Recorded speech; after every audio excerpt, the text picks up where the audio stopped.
Rurun ini, orang yang tertipu ini, dia punya penyakit yang kita bahas kemarin, ujub, ria, takjub ke dirinya, ria, kiber, sombong.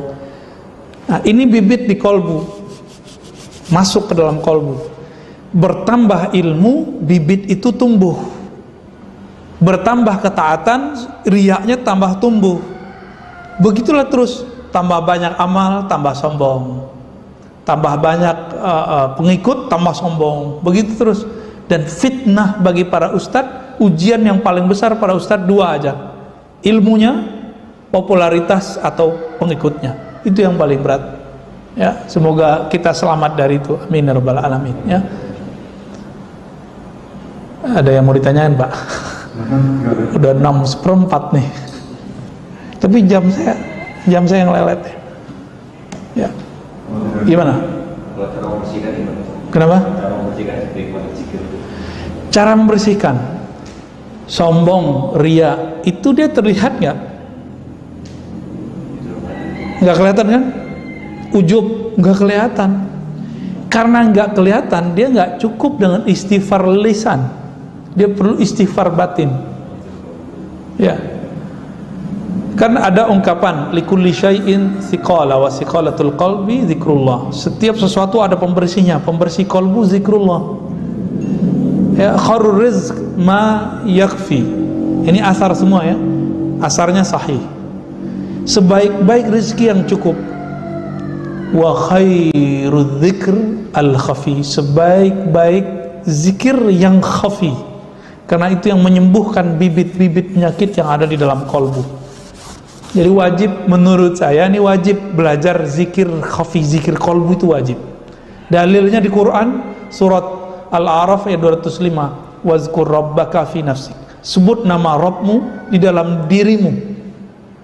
Nah, inilah zikir khafi, nggak bersuara, lidah nggak berkalam, mata pun tidak dibuka.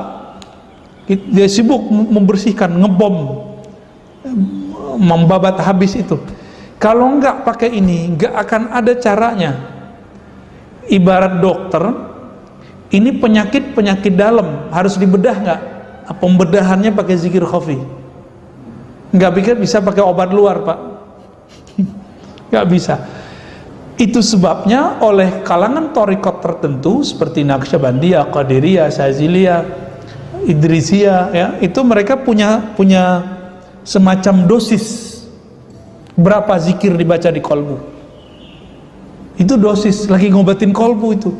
Ama orang yang nggak paham terus tertipu oleh dalil, padahal dalil maksudnya bukan membatasi, bukan juga melarang menyebutkan angka, dia kemudian membid'ahkan angka-angka itu. Padahal sahabat Nabi ada yang berzikir dengan angka, bahkan Nabi juga mencontohkan dengan angka 33, 34, 70, 100. Lalu Nabi mengatakan di hari kiamat tidak ada yang afdol dari dia kecuali orang yang aksar minhu, yang berzikir lebih banyak daripada dia. Ada di Sahih Bukhari ya, tentang zikir la ilaha illallah wa la syarikalah. Jadi obatnya mesti di zikir khafi. Nabi, coba Pak, apa rahasianya beliau berkhalwat di Gua Hira? Kan gak kelihatan sama orang. Itu zikir ruhnya lebih tinggi lagi dari zikir kolbu. Nah, itu rahasia beliau itu ya. Barangkali nanti kalau imam akhir zamannya keluar, baru tuh zikir itu diajarin, Pak. Zikir apa sih di kolbu Nabi, apa di ruhnya Nabi. Yang kita dapat sekarang itu zikir kolbu aja, nyebut nama Allah, Asmaul Husna. Cuma itu Pak obatnya, nggak ada lagi. Nggak ada lagi. Saya sudah mencari kemana-mana, kesimpulan saya begitu. Yang ngaji kitab enggak, ngaji kitab ini pengalaman saya ngaji kitab. Kalau kolbu saya belum dibenerin, setiap kali ngaji kitab saya menganggap kitab ini jadi bahan untuk debat nih. Yo, ini bisa untuk ngalahin kelompok fulan nih. Ini bisa untuk ngalahin kelompok ini nih, gitu Pak. Kalau kolbunya belum dibenerin, tanya aja, dulu pernah jadi mahasiswa kan, sebagian besar kan pernah jadi mahasiswa. Kalau ketemu referensi yang bagus, terbersit nggak di hati? Wah, besok gue presentasi bisa bikin orang terpukau nih. Itu baru presentasi biasa, Pak. Gimana kalau persoalan agama? Lebih gawat lagi. Makanya Imam Juwaini bilang, Al-Ghazali bahrun mughriq. Imam Ghazali itu kayak lautan ilmunya dan menenggelamkan siapa aja. Dan Imam Ghazali senang dengan pujian ini sebelum beliau tobat. Beliau nggak maksiat, Imam Ghazali itu nggak maksiat. Dia dosanya yang dia rasakan cuma dosa kalbu. Kayak Ghazali ini aman dia nggak minum tua, dia nggak nakal, nggak narkobaan kayak gitu sekarang ya. Dia persoalannya apa? Dia merasa kayaknya ada nggak beres di hati saya nih. Semua gelar udah dapat, semua kekayaan udah dapat, pasangan yang cantik udah dapat, popularitas udah dapat, murid banyak udah dapat, kampus udah punya, apalagi? Dia kesepian, Pak. Orang kan semakin ke atas semakin kesepian. Di tengah kesepian itu ruhnya meminta, membimbing, harus cari lah dia temannya Allah, ahlullah ya. Ini yang disebut rijalun la tulihim tijaratu wala bai'un an dzikrillah. Ya, orang-orang yang mereka enggak sepi kalbunya dari mengingat Allah. Ada yang ditanya Ustaz? Cukup. Mazhab fikih Imam Ghazali, mazhab Syafi'i. Beliau nulis kitab banyak sekali, yang paling terkenal itu Al-Wajiz. Imam Nawawi terinspirasi oleh kitab Wajiz, tebal Pak segini. Wajiz itu artinya kesimpulan padat. Kesimpulan itu segini. Diringkas oleh Imam Nawawi ya, baru agak tipisan dikit. Minhaj namanya. Itu pengembangan berikutnya. Dalam bab akidah beliau akidahnya Asy'ariyah, Ahlus Sunnah wal Jamaah. Maka pembukaan Ihya Ulumuddin kita belum pernah bahas ya Ustaz ya, akidah Imam Ghazali. Mungkin nanti pas penutupan saya bahas akidah Imam Ghazali deh, atau kita buat pertemuan sendiri ya. Ini kan minggu terakhir ya kita kajiannya.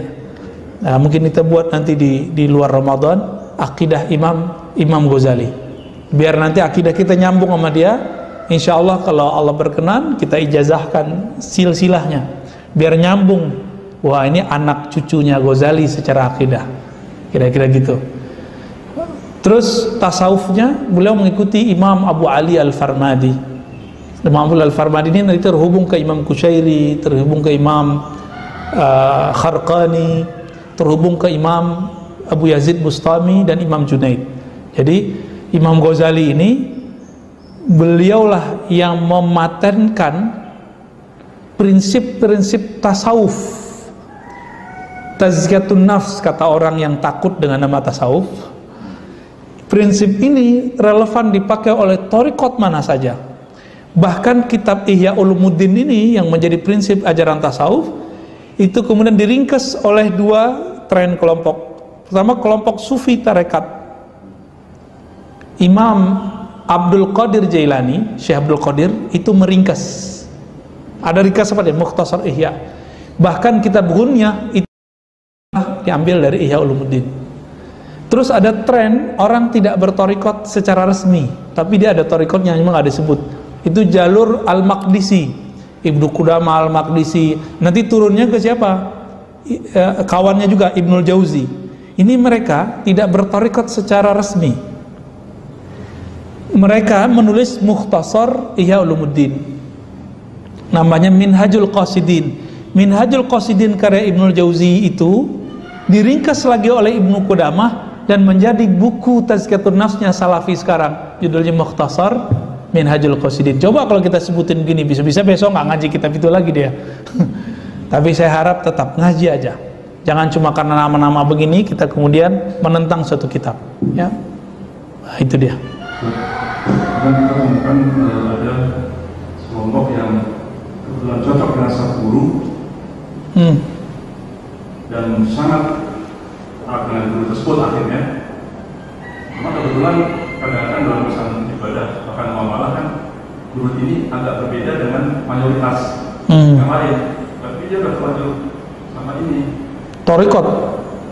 Enggak, urusan aliran. Urusan biasa, urusan di luar torikot. Oke. Urusan apa ibadah biasa, kemudian muamalah gitu. Jadi rasanya jadinya di luar mainstream gitu. Akhirnya gitu. Nah, ini apa kita masuk orang-orang yang terpedaya? Tidak online gitu. Selama di kolbunya tidak merasa paling benar, tapi dia ingin benar. Selama di kolbunya tidak ada kebencian kepada orang yang berbeda faham, tapi dia masih toleransi kepada yang beda faham,